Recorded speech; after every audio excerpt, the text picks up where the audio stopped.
first proclamation of the word is in first epistle of John, chapter 5. Who is he who overcomes the world, but he who believes that Jesus is the Son of God? This is he who came by water and blood, Jesus Christ, not only by water, but by water and blood. And it is the Spirit who bears witness, because the Spirit is truth. For there are three that bear witness in heaven, the Father, the Word, and the Holy Spirit. And these three are one. And there are three that bear witness on earth, the Spirit, the water, and the blood. And these three agree as one. If we receive the witness of men, the witness of God is greater. For this is the witness of God, which he has testified of his Son. He who believes in the Son of God has the witness in himself. He who does not believe God has made him a liar, because he has not believed the testimony that God has given of his Son. And this is the testimony that God has given us eternal life, and this life is in his Son. He who has the Son has life. He who does not have the Son of God does not have life.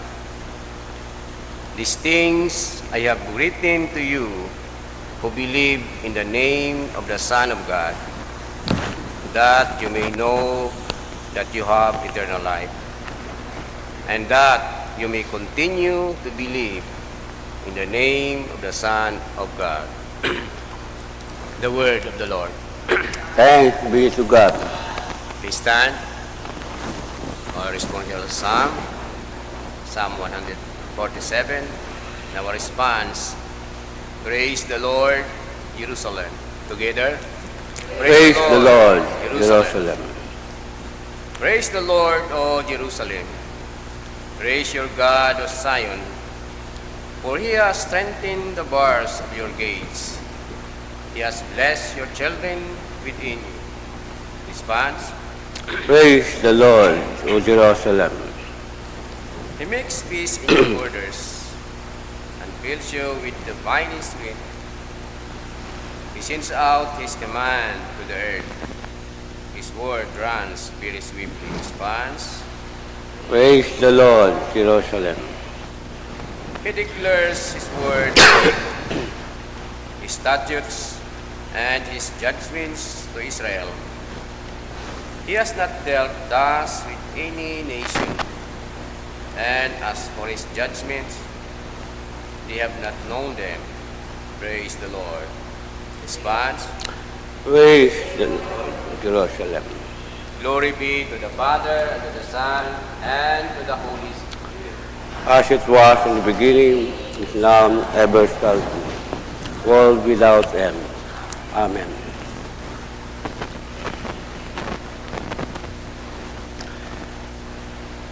The Lord be with you. The Holy Gospel of our Lord Jesus Christ, according to St. Luke, chapter 5.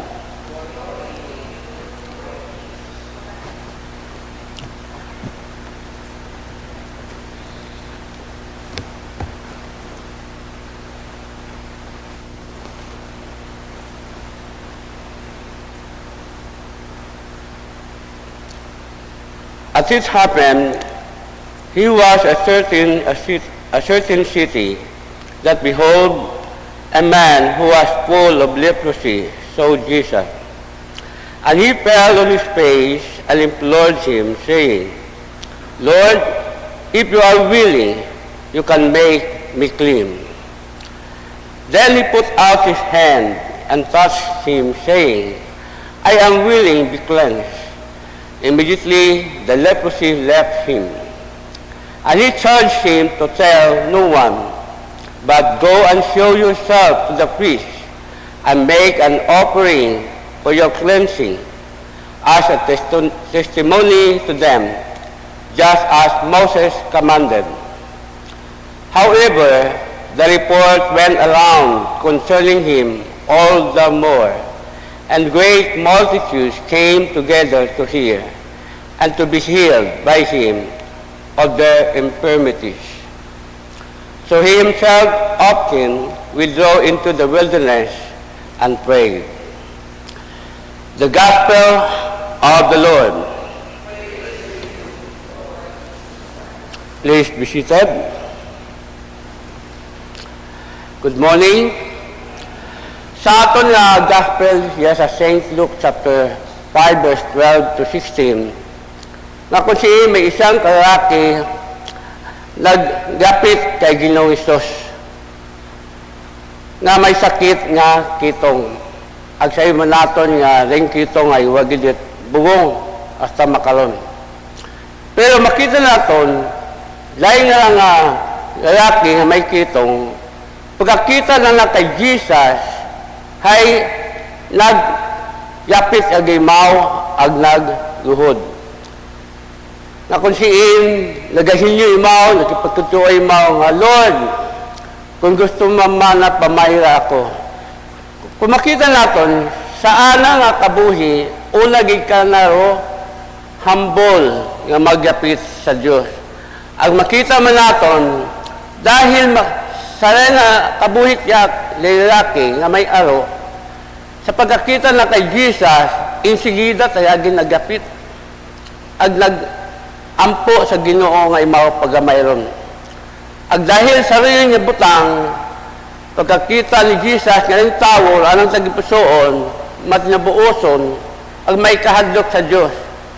Insigida, ana, ginsabat, sa ana nga, pangamuyo, ana nga pangayo, nga imaw, magamayad. Ag pagi karon sa anang pagtuo, imaw nagmayad. Nani ginapadumdum kita maigmangod nga kung may aton batyag sa atong kabuhi, buko nyaman sa atong kagawasan, maging sa finances o mga problema, whatever nga atong kinanglan sa atong kabuhi, magapit kita sa atong nga Ginoo. Aman, dahil atong Ginoo, una imaw nagapamati katon. Dahil mo nagpromisa katon, hindi na kita pagbabayan, hindi na kita pag-aywanan kung kita magadaw ka na nga may pagtuo. Agdaya nakita sa kabuhi kuraya nga aroon. Aging sabat, daan na nga pangamuyo. Ang makita natin, iya sa sa Hebrews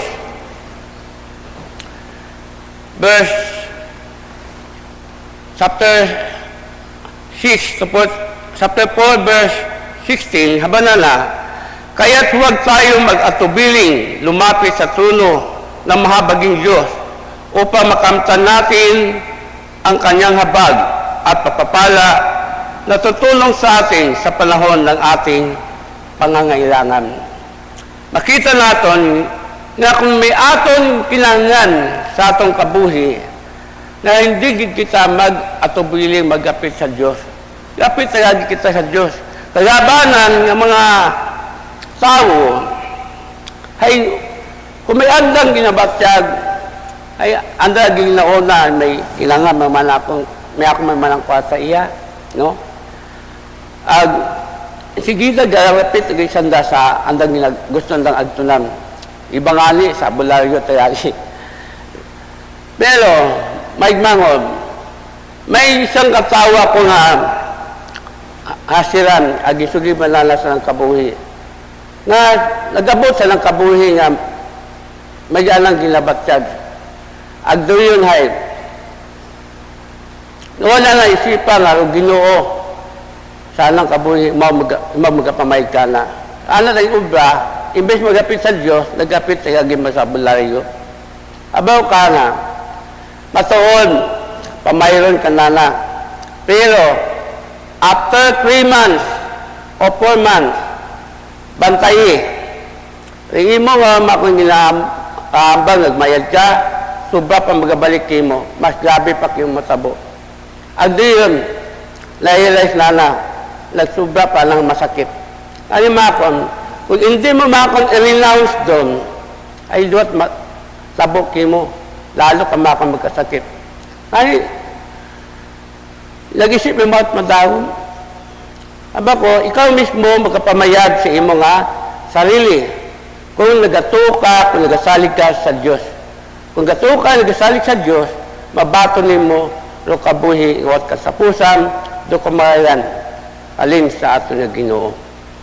Agday man ako man ginapaabot, sarang tao man, may kinangan sa alang nga kabuhi. Nagapit mo ka kung pwede, i-pray na kung imaw. Amba ko ka na, kung nagatuo ka kay Jesus, what if posibleng ikaw magamayat. Amen. Ngani, bago kita magapit sa Diyos, ikumpisal natin di mga kasaganan. Di nga ba sa James 5? Kumpisal natin atong kasaganan, ang imo nga ginapangayo sa Diyos, ay mabato nimo. Dahil malaki ang magagawa ng isang taong matuwid na mayroong panampalataya sa pamagitan ng panalangin. Agdi yun, na-realize na ang real sakit ay ana na overcome. Nagmayad imaw, nagtuloy mo sa Montfort, after karon sa Montfort, nagbuo man naman exam pagka-pulis. Sabi ko nga ay, gay imaw balitaan ko pilang month, nag-asawa ni Mau. So nalipay ako nga itong mga anak na batag na sakit, ay wata nagbalik, naging normal. Ngali, mabaho, nga pasalamat sa Diyos. Ang baho kanan, ay gintawan pa na ako sobre. Makon, pastor, bitawag na kakon eh. Pastor manay, ayaw malakon nga, bayad. Ha? Nakagimot ako. Wala naman ako nagabatot bayad. Wala naman nagabakot bayad. Kung gusto mo makon nga mag-sausagad sa Ginoo, pasalamat, agto ka sa simbahan. Kung siya nila gusto magsimba, ito ka mag-sausagad sa Ginoo, ang magpasalamat. Ako si naging sabat di imo nga pangmuyo. Dahil may mga ginapadumdum ko sa Ginoo, sa oras problema, sa oras kaisdanan, ano ang mabatag sa itong kabuhi, hindi kita madulat paggaon. Kaparehas kung leprosy, imaw nagmayad dahil sa ana nga pagtuo sa itong Ginoo. Di man gina-encourage mo kita Ginoo na kita magsalig ka na, magtuo ka na sa Diyos. What imposible? Kung kita nagatuo, nagapati sa atong Ginoo Hesus, na imaw sa atong healer, sa atong kabuhi. Amen?